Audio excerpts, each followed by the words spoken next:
नमस्कार, मैं हूं विमल सिंह। मानसून जाते जाते उत्तराखंड को गहरे जख्म दे गया। बरसात के आखिरी समय में लगातार दो बड़ी आपदाओं ने उत्तराखंड को ऐसे गहरे जख्म दिए जिनको भरने में काफी समय लग जाएगा। पहले देहरादून में तबाही मची और उसके बाद चमोली जिले के नंदानगर में बादल फटने से जो मंजर सामने आया उसने हर किसी को झकझोर करके रख दिया। नंदानगर क्षेत्र में आपदा से करीब 58 आवासीय घर ध्वस्त हो चुके हैं और लगभग इतने ही भवन जिनमें मलबा भरा हुआ है या जो अब रहने लायक स्थिति में नहीं है, ऐसे हो गए हैं। इस आपदा में अब तक 7 लोगों के शव बरामद हो चुके हैं। 2 लोग अभी भी लापता हैं और एक व्यक्ति सुरक्षित निकाल लिया गया। इस आपदा में जान गंवाने वाले हर व्यक्ति की एक ऐसी दास्तान है जो हर किसी को सोचने पर मजबूर कर देती है, झकझोर करके रख देती है। नंदानगर के कुंतरी गांव में कुंवर सिंह का परिवार रहता था। पत्नी कांता देवी और 2 जुड़वा बच्चे 10 साल के विकास और विशाल।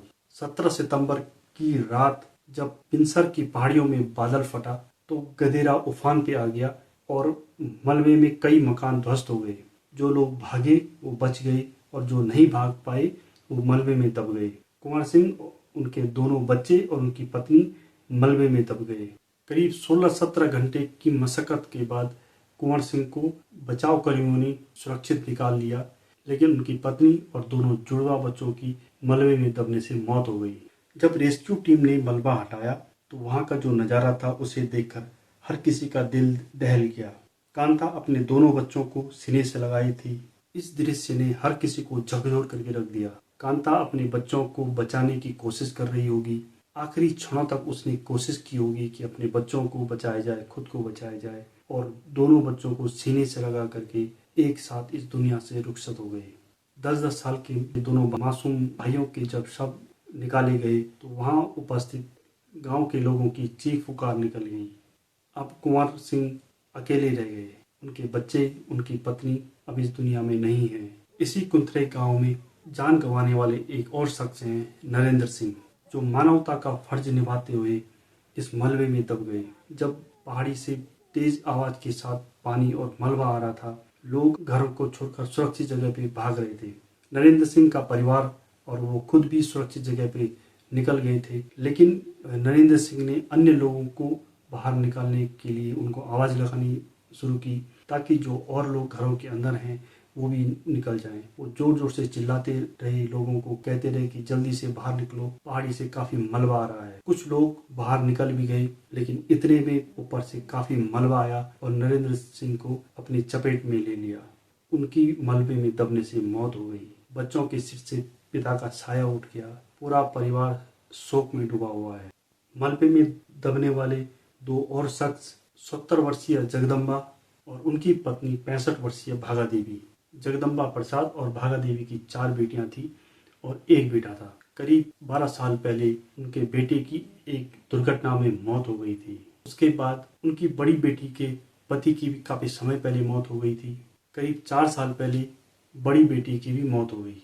उनके 2 बच्चे हैं, एक लड़की एक लड़का, जिनकी जिम्मेदारी जगदम्बा प्रसाद और भागा देवी निभा रही थी। वे लोग नाना नानी के सहारे ही अपनी पढ़ाई कर रहे थे, लेकिन अब उनके सिर से नाना नानी का भी साया उड़ गया। पहले पिताजी की मौत हुई, फिर माँ की मौत हुई और अब नाना नानी भी चले गई। जगदम्बा प्रसाद 2 अन्य बेटियों के साथ भी कुछ यही स्थिति है। उनकी एक बेटी के पति की बीमारी की वजह से मौत हो गई और सबसे छोटी बेटी के पति की करीब 1 साल पहले दुर्घटना में मौत हो गई। इतनी ज्यादा दुख और परेशानियों को झेलते हुए जगदम्बा प्रसाद और भागा देवी अपना जीवन बिता रहे थे। अपने नाती नातिनों का सहारा बने थे, बेटियों को संबल दे रहे थे। बेटियां, नाते नातिन और जगदम्बा प्रसाद, भागा देवी एक दूसरे के जीने का सहारा बने थे। लेकिन फिर ये कड़ी टूट गई। जगदम्बा प्रसाद और भागा देवी मलबे में दबने से उनकी मौत हो गई। इसी कुंतरे गांव में देवेश्वरी देवी की भी मलबे में दबने से मौत हुई। देवेश्वरी देवी के पति सेना से रिटायर्ड सूबेदार मेजर दिलवर सिंह, जब उन्होंने लोगों की चिल्लाने की आवाज सुनी तो वो घर के बाहर आए। उन्होंने देखा कि पहाड़ी से काफी मलबा आ रहा है और काफी तेजी से आ रहा है। वो अपनी पत्नी देवेश्वरी देवी को बाहर लाने के लिए जा रहे थे। इससे पहले कि वो घर के अंदर जाते, मलबा आया और पूरे मकान को तहस नहस कर दिया। चंद सेकंड अगर दिलवर सिंह को मिल जाते तो वो अपनी पत्नी को सुरक्षित बाहर ला सकते थे, लेकिन कुदरत को कुछ और ही मंजूर था। दिलवर सिंह करीब 30-35 साल पहले फाली गांव में भूस्खलन शुरू हुआ था और वहां उस आपदा से बचने के लिए दिलवर सिंह कुंतरी में बस गए थे। वहां उन्होंने घर बनाया, परिवार हंसी खुशी रह रहा था। एक आपदा से बचने के लिए कुंतरी में आए थे और कुंतरी की आपदा ने परिवार को ऐसा जख्म दे दिया जिसे भरने में कई साल लग जाएंगे। आपदा ने धुरमा गांव में भी काफी कहर बरपाया। यहाँ पे 30 से 35 मकान पूरी तरह से ध्वस्त हो गए और अन्य कई घर भी अब रहने लायक नहीं है। यहाँ में ममता देवी की भी कहानी काफी साहसिक भरी है, बहादुरी भरी है। ग्रामीण बताते हैं कि रात के समय जब तेजी से मलबा आने लगा तो सब लोग इधर उधर भागने लगे, सुरक्षित जगह पे भागने लगे। अफरा तफरी का माहौल था। गुमान सिंह का परिवार भी सुरक्षित जगह पे निकलने लग गया था।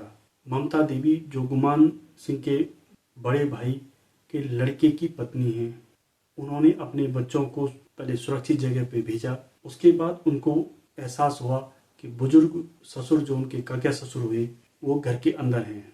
ममता देवी अपने बच्चों को सुरक्षित जगह पे छोड़ करके अपने ससुर को लेने के लिए घर के अंदर चली गई। इससे पहले कि वो बाहर आते, मलबे ने पूरे मकान को दबा दिया।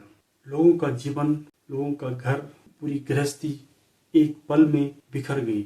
जाते जाते मानसून का जो ये कहर था, इसने लोगों को ऐसा जख्म दे दिया, ऐसे घाव दे दिए जिसे भरने में कई साल लग जाएंगे। आम लोगों की दिनचर्या जल्द ही सामान्य हो जाएगी। हर आपदा की तरह हम और आप लोग इसको भी भूल जाएंगे, लेकिन जिन लोगों ने अपने परिजनों को खोया है, जिनके परिवार इस आपदा में उजड़ गए, उनके लिए ये सालों का दुख हो गया है। काफी साल लग जाएंगे इस दुख से उबरने के लिए, इस पीड़ा से उबरने के लिए। आज के वीडियो में इतना ही।